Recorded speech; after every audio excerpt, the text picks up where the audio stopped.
Сәлем қыздар. Кешкі асқа отбасыларыңызға арналған қарапайым түрде отбасыларға күнделікті жейтін гречканы, тауық етінен қуырылған гречканы бірге жасап дайындайық. Бірінші бізге ыдысымызға майымызды құямыз, қыздырамыз. Үстінен тауық етін саламыз. Менде үйде тауықтың еті болды, сондықтан мен тауық етін қолданып жатырмын. Мен бір адамға арнап тамақ жасап жатырмын. Сіздер тауық етін немесе болмаса үйде қандай ет бар, соны қолдансаңыздар болады. Тауық етін жақсылап қуырып аламыз. Тауық етіміз қуырылып жатқанда пияз, сәбіз, картошкаларымызды сол уақытта ашып дайындай берсеңіздер, өз уақыттарыңызды экономдайсыздар. Мен үнемі заготовка жасамаймын. Тамақ істеп жатып, тез ана жақта қуырылып жатқанда анда өзім ашып, тазалап, турап үлгеремін.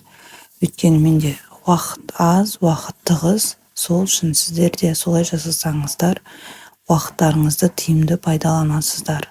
Міне біздің тауық етіміз қып-қызыл болып қуырылды. Үстінен пияз саламыз. Пиязды да қызартып қуырып аламыз. Пияз қуырылғанша сәбізімізді тураймыз. Мен картошка, гречка, көже істегенде кубик-кубик қып тураған ұнатам. Өйткені кубик-кубик турасаңыздар, балдар алып тастамайды, тез қуырылып, білінбей кетеді тамақтың ортасында. Менде қызым бар 9 айлық, соған картошка, сәбіздерді кубик-кубик турасам, 2 жұмыс болмайды, соғанда алып, теріп, алдына қойсаң өзі жейтіндей болады.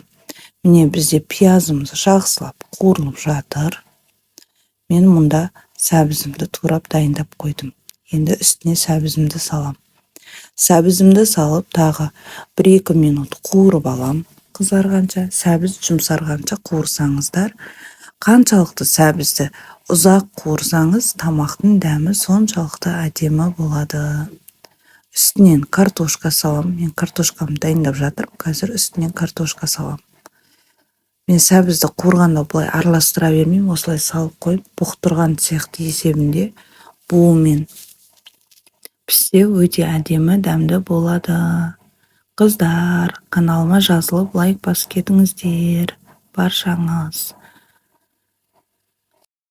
Мен сәбізім менің жұмсарды. Енді үстінен картошка саламын.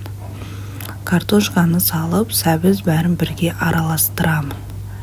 Араластырып 1-2 минут қуырып алғаннан кейін үстіне томатымды, дәмдеуіштерімді саламын.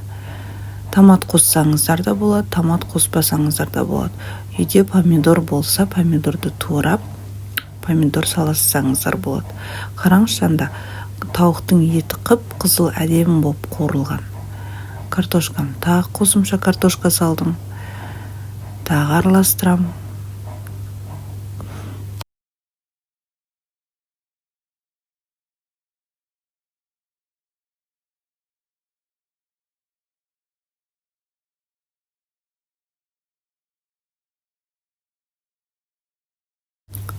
Картошкамыз қуырылды, сәбізіміз қуырылды, енді томатымыз саламыз. Томатымызды салып, араластырып, томат қызарғанша қуырамыз.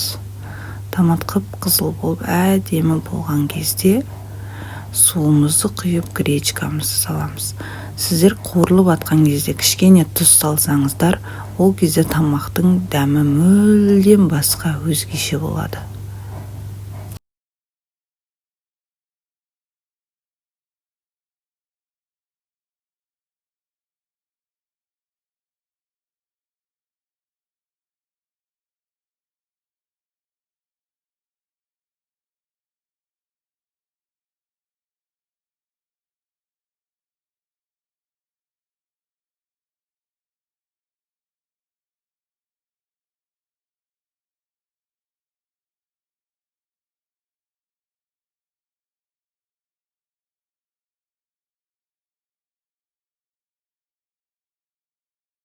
Міне жақсылап қуырылды, суы шығып, сәбізімізде, картошкамызда бәрі жақсы қуырылды.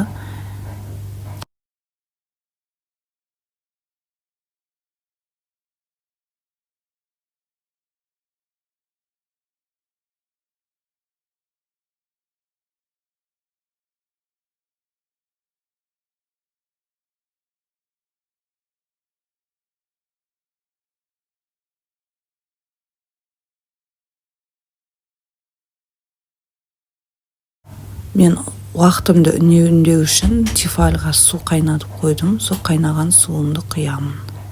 Сол кезде уақытым үнемделеді. Міне, қайнатқан суымды құйып, жауып, бір бұрқ етіп қайнатып алам. 5 минуттай қайнатасыздар. Картошка мен ет піскеннен кейін үстіне гречкамызды саламыз. Арасында дәмдеуіштеріңізді бәрін қосып салсаңыздар, өте дәмді болады. Сіздерге өздеріңізге ұнаған дәмдеуіштерді салуға кеңес берем. Мен маги қолданам, үнемі. Сол магиді салып жатырмын. Енді үстіне гречкамызды салып, 10-15 минутқа қойып қоямыз.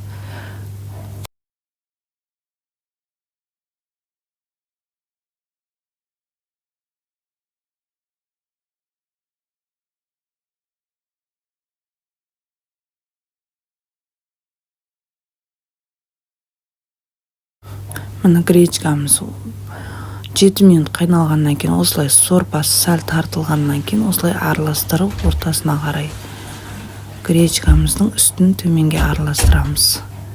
Қайтып 10 минутқа жауып қоямыз. 10 минуттан кейін тамағымыз дайын болады.